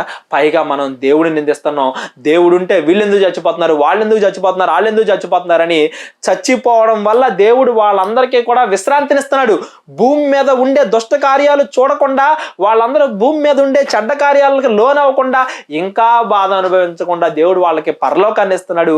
ఎవరైతే ఆ తప్పులకి కారణమయ్యారో, ఎవరైతే తప్పులు చేసి వేరే వాళ్ళ చావులకి కారణం అవుతున్నారో వాళ్ళని దేవుడు శిక్షిస్తున్నాడు. మనం ఇవన్నీ గూగుల్లో కొట్టండి, మీకు స్టాటిస్టిక్స్ వస్తాయి. హత్యలు అనే మాట్లాడుకుంటున్నాం కానీ హత్యలు కాకుండా కొట్టుకుంటున్న వాళ్ళు ఎంతమంది ఉన్నారు? చేతులు నరికేసుకుంటున్నవారు, కాళ్ళు నరికేసుకుంటున్నవారు, దొంగతనాలు చేస్తున్నవారు, ఇవన్నీ ఎన్ని ఉన్నాయి? అవన్నీ కూడా మనుషులు క్రియేట్ చేసుకున్నవి కాదా? మనంగా మన తల మీద తీసుకొచ్చి మనం పెట్టుకున్నాయి కాదా? దేవుడు న్యాయాన్ని కోరుకునేవాడు, ప్రేమను కోరుకునేవాడు. ప్రేమని దేవుడు చెబుతుంటే ఆ ప్రేమని మనుషులు నిరాకరిస్తున్నారంట. ఇర్మియా గ్రంథము ఇర్మియా గ్రంథము 6వ అధ్యాయము 10వ వచనం, విందురని నేను ఎవరితో మాట్లాడేదను, ఎవరికి సాక్ష్యం ఇచ్చుదును, వారు వినుటకు తమ మనస్సును సిద్ధపరచుగనరు గనక వినలేకపోయిరి. ఇదిగో వారు యెహోవా వాక్యమందు సంతోషము లేని వారే దానిని తృణీకరింతురు. ఎందుకు తృణీకరిస్తున్నారు? మంచిగా ఉండమన్నందుక. బైబిల్ మొత్తాన్ని ఒక్క ముక్కలో పెడితే దేవుడు ఏమన్నాడు తెలుసా? నిన్ను వలే నీ పొరుగు వారిని ప్రేమించుమనేదే ఆజ్ఞ అన్నాడు. అలా దేవుడు మనల్ని ఇంకొక మనిషిని ప్రేమించినందుక దేవుడు చెప్పేది మనం వినట్లేదు. మన మనసుని కఠినపరుచుకుని ఏమంటున్నామంట? మాకొద్దు, యెహోవా వాక్యమందు సంతోషము లేని వారే దానిని తృణీకరించి ఉన్నారు. దేవుడు అంటున్నాడు, కావున యెహోవా క్రోధముతో నిండి ఉన్నాడు, దానిని అణుచుకొని ఆయన విసికి ఉన్నాడు. ఎంతకాలం ఇంకా నేను దుర్మార్గులు మారతారని వెయిట్ చేస్తున్నాను. వాళ్ళు ఇంకా ఎంతకాలం తీసుకుంటారు మారడానికి? మారాల్సిన వాళ్ళు ఇంకా అనేక మంది వాళ్ళు ఉన్నారు కాబట్టే దేవుడు ఇంకా ఈ ప్రపంచం మీదకి ఉగ్రతను పూర్తిగా రానేయకుండా అక్కడక్కడ మాత్రమే నేనున్నాను అని ఆయన సిగ్నల్స్ ఇచ్చి ఇంకనైనా మారు మనసును అందండి అని మనకి హెచ్చరికలు చేస్తున్నాడు. సునామీ అనే హెచ్చరిక గవర్నమెంట్ చేస్తుంది, కానీ అది నిజంగా దేనికి హెచ్చరిక అంటే మనుషుల్లో పాపాలు ఎక్కువైపోయినాయి, మీరు పాపాలు తగ్గించండి అనడానికి దేవుడు పంపుతున్న హెచ్చరిక. గవర్నమెంట్ సునామీ వస్తుంది, మీరు జాగ్రత్తగా ఉండండి అనే హెచ్చరిక కాదు. మీరు పాపాలు ఎక్కువ చేస్తున్నారు, మీరు తగ్గించండి, లేదంటే దేవుని ఉగ్రత మీ మీదకు వస్తుంది అని దేవుడు పంపించే హెచ్చరిక. అది దేవుని ఉగ్రత. అది సునామీకి ఒక పేరుందంట, తుఫానికి ఒక పేరుందంట. ఏంటి ఆ పేరు? చూద్దాం, చూడండి.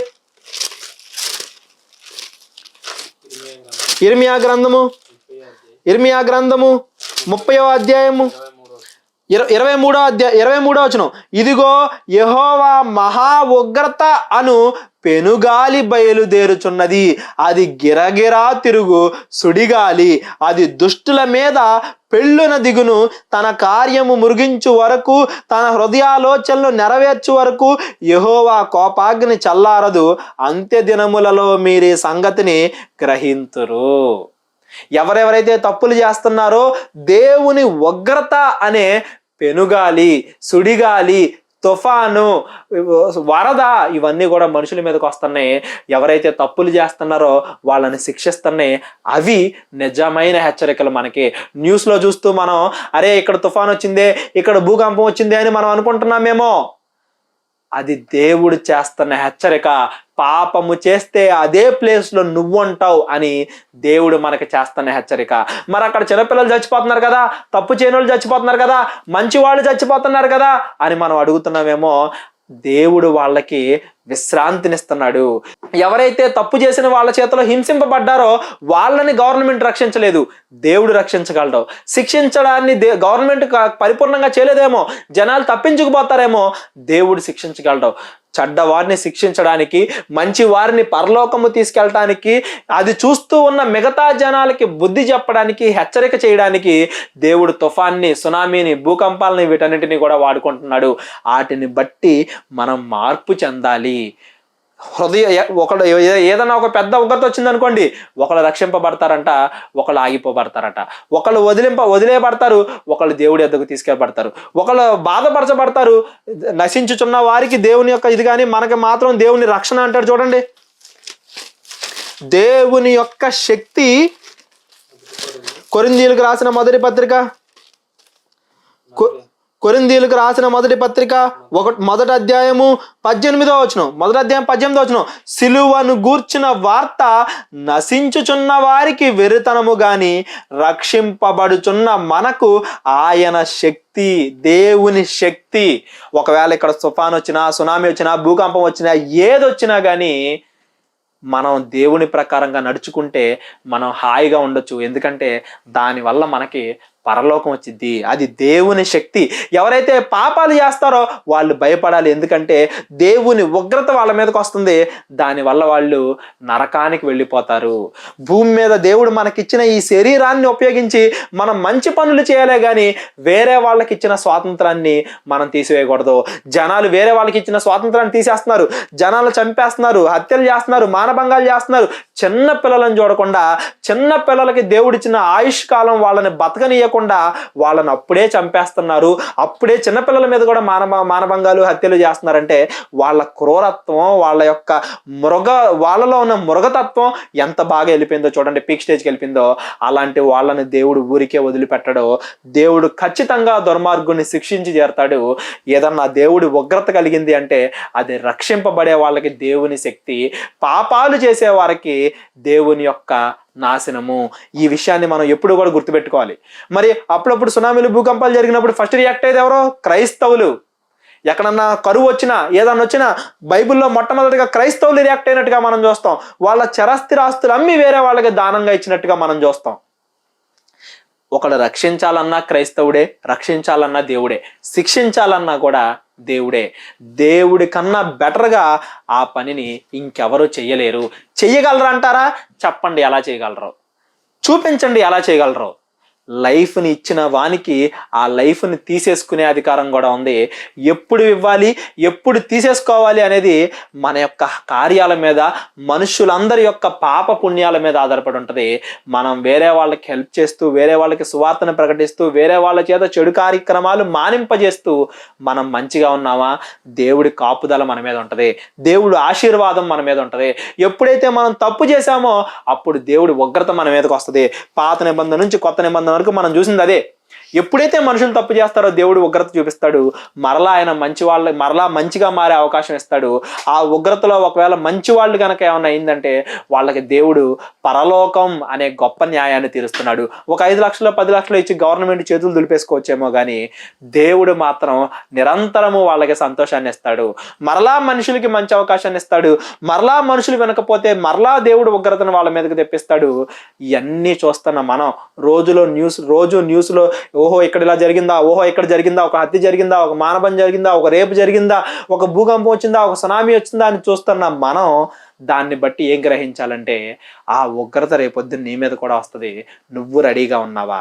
దేవుని శక్తి అని ఫీల్ అయ్యేటట్టు మంచిగా ఉన్నావా? దేవుడు నన్ను శిక్షిస్తాడేమో అని భయపడేటట్టు చెడు ఆలోచనలతో ఉన్నావా? ఇది మనం ఆలోచించుకోవాలి. ఇలా మనం జ్ఞానాన్ని ఆలోచించాలి. ఒక రెఫరెన్స్ చూపించి క్లోజ్ చేసుకుందాం అండి. కొరింథీయులకు రాసిన మొదటి పత్రిక 2వ అధ్యాయము 15వ వచనం, 14వ వచనం నుండి మళ్ళీ చదువుకుందాం. ప్రకృతి సంబంధమైన మనుషుడు దేవుడి ఆత్మ సంగతులను అంగీకరింపడు, అవి అతనికి వెరితనముగా ఉన్నవి.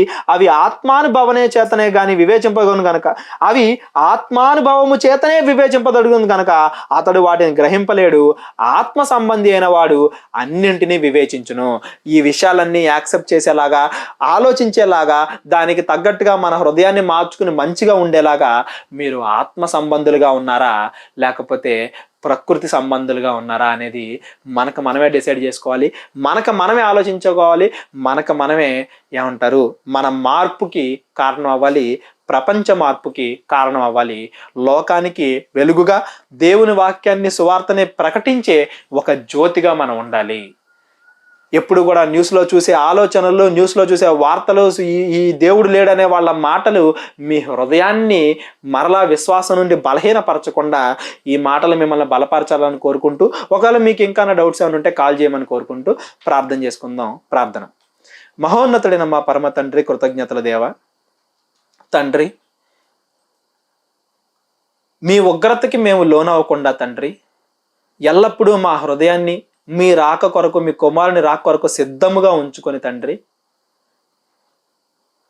మంచిగా మీ యొద్దకు చేరడానికి, పరిశుద్ధంగా బ్రతకడానికి మాకు సహాయము దయచేయమని, ఎవరెవరైతే తండ్రి పాపాలు చేసి ఇంకను మారతారు అనే మీ కృపని పొంది ఉన్నారు తండ్రి, వాళ్ళందరినీ మార్చి మీ యొద్దకు తీసుకురావడానికి మాకు సహాయము దయచేయండి తండ్రి. పాపాల్లో మునిగిపోయి తిరిగి రాలేనంత దూరం వెళ్ళిపోయి మీ ఉగ్రతకి లోనయ్యి నరకానికి వెళ్ళిపోతున్నారు తండ్రి. వారందరినీ చూసి మాకు మేముగా బుద్ధి తెచ్చుకునే రేపొద్దున ఆ ఉగ్రత మా మీదకి రాకుండా మా మనసుల్ని మార్చుకునే, సిద్ధపరచుకునే ఆ జ్ఞానాన్ని, ఆలోచనని మాకు దయచేయమని కోరుకుంటూ, మీ మాటలు అనేక మందికి చెప్పడానికి మాకు ధైర్యాన్ని, మంచి మాటల్ని, ఆలోచనలు ఇవ్వమని కోరుకుంటూ, క్రియలు దయచేయమని కోరుకుంటూ క్రీస్తు వారి పేరిట ప్రార్థన అడిగి వేడుకొంచున్నాం తండ్రి. ఆమెన్.